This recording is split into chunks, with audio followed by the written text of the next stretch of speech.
नमस्कार, आप देख रहे हैं धर्मा लाइव। आज का ये इंटरव्यू बहुत खास होने वाला है। आप हमेशा से ज्योति जी को मंथली टैरो रीडिंग में देखते आए हैं, लेकिन आज हम बात करेंगे ज्योति जी से उनकी लाइफ जर्नी के बारे में। कैसे वो हाउसवाइफ थी, मिसेस इंडिया तक का उनका सफर कैसा रहा, हम इस वीडियो के माध्यम से जानने की कोशिश करेंगे। ज्योति जी नमस्कार, आपका बहुत बहुत स्वागत करता हूँ मैं धर्मा लाइव पे। नमस्कार। ज्योति जी, आपके वीडियोस हम देखते आए हैं, आप टैरो रीडिंग करते हैं, आप मिसेस इंडिया है। तो सबसे पहले तो मैं शुरुआत से जानना चाहूँगा कि आपको सबसे पहले ये ख्याल कैसे आया कि आपको टैरो रीडिंग की ओर जाना चाहिए, और उसके पहले भी मैं ये जानना चाहूँगा कि मिसेस इंडिया का ख्वाब आपने कैसे देखा और आपके मतलब थॉट प्रोसेस क्या था? थॉट प्रोसेस देखिए, सबसे पहले तो मैं अपनी एजुकेशन मेरी जो हुई थी बहुत टेक्निकल लाइन से हुई थी। मतलब मैं एक इंजीनियरिंग बैकग्राउंड से मैंने स्टार्ट किया, फिर मैनेजमेंट से मैंने और अटेन किया एजुकेशन, और कॉर्पोरेट में मैंने 13 साल तक मार्केटिंग एंड सेल्स में मैंने जॉब किया। फिर उस दौरान मतलब मेरा काफ़ी ज़्यादा रुझान रहा भविष्य से जुड़ी हुई चीज़ों को जानने के बारे में। वैसे हर कोई होता है ना कि जानना चाहता है कि आने वाले भविष्य की कोख में क्या छुपा है, और मतलब हर कोई अपने फ्यूचर को जानने में इंटरेस्टेड होता है, चाहे कोई माने या ना माने, हर कोई जानना चाहता है। तो मैं भी इसी तरह से काफ़ी ज़्यादा फ्यूचर को एक्सप्लोर करना चाहती थी, और काफ़ी सारी ऐसी साइंसेस थी जिन्होंने मुझे बहुत अपनी तरफ अट्रैक्ट किया। सबसे ज़्यादा हमारी इंडियन वैदिक एस्ट्रोलॉजी ने मुझे अट्रैक्ट किया। उससे स्टडी करने के बारे में मैंने सोचा, साथ साथ मतलब मैं ये सब करती थी। मतलब इट्स नॉट दैट कि आपका एक दिन का जर्नी है, ये आपका बहुत लंबा जर्नी होता है जब आप किसी चीज़ में एंटर करते हो। तो वो लर्न करने के बाद मैंने फिर कुछ और चीज़ों को लर्न करना शुरू किया, और इसके लिए मुझे देश विदेश जाने का मौका मिला। और फिर मैंने फेंग शुई एक विद्या है जिसको मतलब मैंने लर्न किया, जो कि चाइनीज़ वास्तु समझ लीजिए एक तरह से है। और उसके लिए जब मैं कुआलालंपुर गई और मैंने इसको सीखा, और मैंने जो देखा कि ये एक्सपोजर है, तो मेरे को काफ़ी इंटरेस्टिंग लगा, और मैंने फिर अपने आप को पूरा उस तरफ डाइवर्ट किया, और उस मिस्टिक वर्ल्ड में एंटर करके मैंने अपना करियर बनाने के बारे में सोचा। और एक तरह से देखा जाए मेरा स्विच ऑन हो गया करियर उस तरफ, और ये हुआ। सो इस जर्नी में इस पहली जर्नी तो यहाँ पर चेंज हुई। फिर उसके बाद जहाँ तक मिसेस इंडिया का जहाँ तक सवाल है, तो ये समझ लीजिए कि बहुत यंग एज में, मैंने वाज वेरी स्मॉल। तो हर एक लड़की का एक ड्रीम होता है ना कि to sit with a crown and something like that. तो हर लड़की का एक ड्रीम होता है। तो वो शायद मेरा भी कहीं सबकॉन्शियस में रहा होगा और कभी मैनिफेस्ट हो गया। तो मुझे अभी एग्जैक्टली उसको याद नहीं है, लेकिन यूं ही बैठे बैठे मैंने अप्लाई कर दिया था, और मैंने कभी सोचा भी नहीं था कि मैं आगे तक इस जर्नी में आगे जाऊंगी।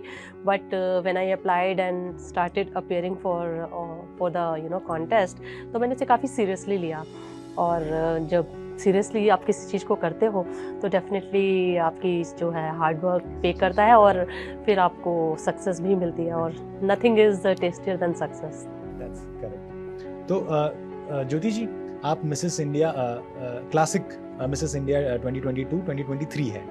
तो डेफिनेटली आपको जब आप इसके लिए अप्रोच कर रही थी तो आपको पता नहीं होगा, मतलब ज़्यादातर जो हाउसवाइफ्स है उनको पता नहीं होता कि कहाँ अप्रोच करना चाहिए, क्या हमारा राइट पाथ होता है। तो आपको गाइडेंस किसने किया, क्या कौन रहा, मतलब आपको कैसे पता चला कि यहाँ पे जाना है, ये चीज़ें करनी है, ये एलिजिबिलिटी?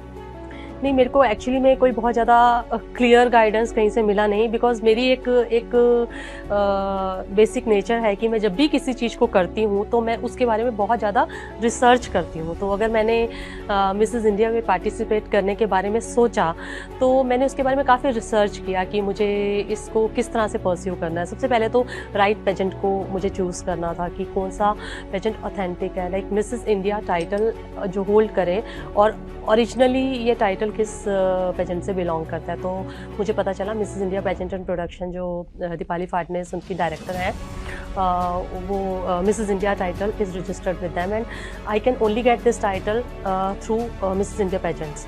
बाकी सबके साथ कुछ ना कुछ आपको एडिशनल लगाना पड़ता है, मतलब बिकॉज इट इज़ रजिस्टर्ड। तो मुझे ये पता चल गया कि मैं राइट पेजेंट में कैसे जाऊँ। Once I registered there, then after that ऐसा नहीं था कि हमें सब कुछ बहुत ईजिली मिल जाएगा। एवरीथिंग हमें खुद प्रिपेयर करना था।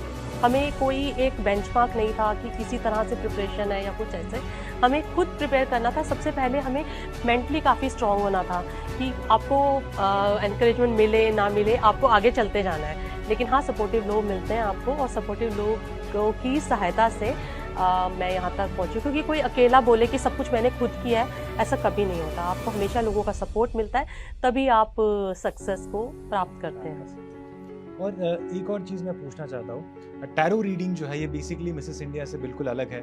तो आपने हर चीज़ को आप एक्सपेरिमेंट आपने किया, आप इंजीनियर थी, उसके बाद में आपने मिसेस इंडिया होने के बारे में सोचा, टैरो कार्ड के बारे में। टैरो रीडिंग जो होता है ये बहुत आमतौर पर जो है किसी आम इंडियन को अगर आप पूछेंगे तो टैरो रीडिंग उतना उनको नहीं पता होता है जितना ज्योतिष या फिर वैदिक एस्ट्रोलॉजी पता होती है, सॉरी माफ़ कीजिएगा।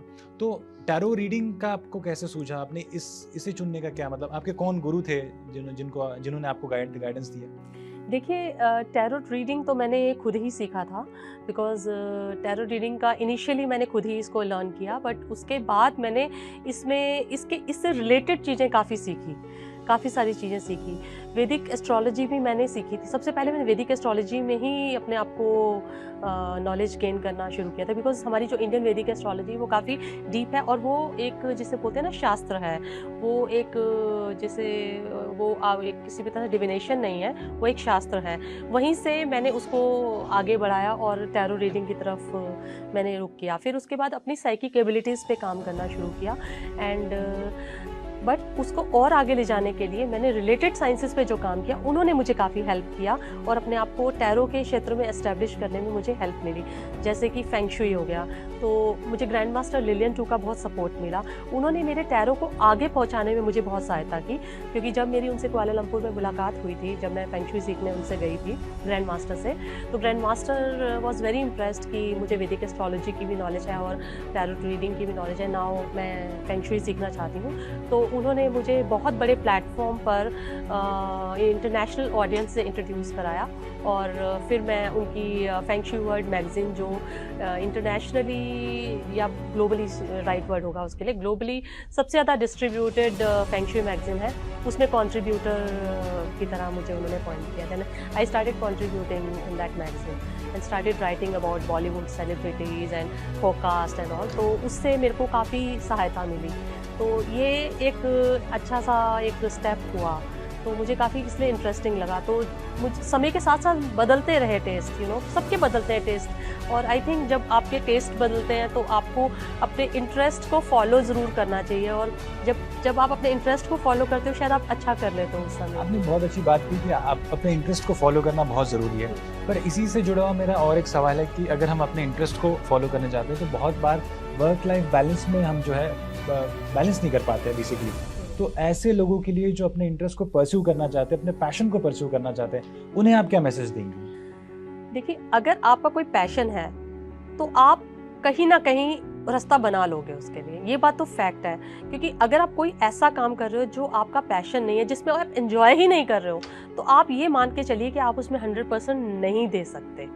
अगर आप कोई ऐसी चीज़ कर रहे हैं जिसमें आपका इंटरेस्ट है और आपका वो पैशन है, तो आप 100% दे पाएंगे उसमें। और ये ज़रूरी नहीं है कि आज आपको जो पसंद है वो कल आपको पसंद होगा। ये सब चीज़ें आपकी समय के डायनामिक्स के साथ साथ चेंज होती रहेंगी, और वक्त के साथ साथ आपको भी अपना लाइन कई बार चेंज करनी पड़ सकती है। आप करिए, उसके हिसाब से ज़रूर कीजिए एंड फॉलो योर पैशन। और आई एम श्योर कि अपना पैशन फॉलो करने से हर इंसान बेहतर प्रदर्शन कर सकता है। और अगर आप किसी चीज़ के लिए टाइम नहीं निकाल पा रहे हैं तो आप एक बड़ा प्राइस पे कर रहे हैं अपने पैशन को फॉलो ना करके।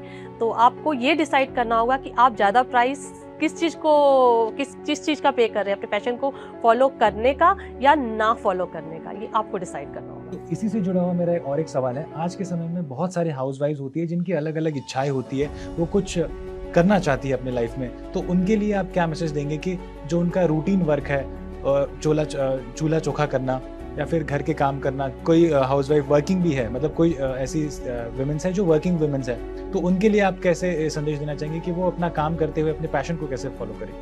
देखिए, पहली बात तो ये कि मैंने आजकल मैं बड़ी इस चीज़ को देख के बहुत इम्प्रेस्ड हूँ कि आज की जो महिलाएं हैं वो काफ़ी ज़्यादा अवेकेंड है। वो उन्हें पता है कि उन्हें एडिशनली क्या करना है। वो पहली बात तो वो उनका जो एक्सपोजर बहुत अच्छा होता जा रहा है, क्योंकि चाहे आप मीडिया को बोलो, चाहे आप सोशल मीडिया जो भी है, इसके थ्रू लोगों को अवेकनिंग तो हुई है, लोगों को ज्ञान मिला है, तो लोगों को रास्ते मिल गए हैं कि कैसे हम अपने पैशन को फॉलो करें। हाँ, जो लोग ऐसे माहौल में रह रहे हैं कि वो अपने डेली जो वर्क कोर्स से बाहर नहीं निकल पाते हैं और अपने पैशन को फॉलो नहीं कर पाते हैं, तो उनको बहुत सारी ऐसी चीज़ें हैं जो कि जैसे कि फॉर एग्जांपल, मैंने अभी थोड़े समय पहले की बात है, मैंने देखा कि एक लेडी है जो अचार बहुत अच्छे बनाती थी। मैं एक एग्जांपल की दे रही हूँ। उस पर्सन ने अपना उसे बहुत पैशन था कि वो डिफरेंट चीज़ें बनाती रहती थी घर पे। उसने एक छोटा सा अपना एक बिजनेस उसी का ही शुरू कर दिया and she became so famous. So that is the way people experiment and do. तो मुझे लगता है कि हर क्षेत्र में लोग अच्छा कर सकते हैं, लेकिन एक एफर्ट करने के लिए आपको जो है वो ज़रूरी है। मतलब कंफर्ट जोन के बाहर आना बहुत ज़रूरी है, यही आपका बेसिकली संदेश है। ठीक है, बहुत बहुत शुक्रिया। ज्योति जी, आपसे बात करके बहुत अच्छा लगा। आपके एक्सपीरियंसेस आपने शेयर किए और हम देखते आए हैं कि हर महीने आप जो है टैरो कार्ड रीडिंग आपकी आती है और हम सब देखते हैं, अपनी अपनी राशियों के बारे में देखते हैं। बहुत अच्छा लगता है, हमें फ्यूचर के प्रेडिक्शंस भी मिलते हैं, उसके लिए भी आपका बहुत बहुत शुक्रिया। तो ये थी मिसेस इंडिया ज्योति अरोरा जी, जो कि एक टैरो कार्ड रीडर है। और इस वीडियो में हमने देखा कि कैसे एक हाउसवाइफ को अपने कंफर्ट जोन से बाहर आके अपनी पैशन को फॉलो करना चाहिए और ज़िंदगी में आगे बढ़ना चाहिए। आप देखते रहिए धर्मा लाइव, चैनल को सब्सक्राइब करना ना भूलिएगा। तब तक के लिए नमस्कार।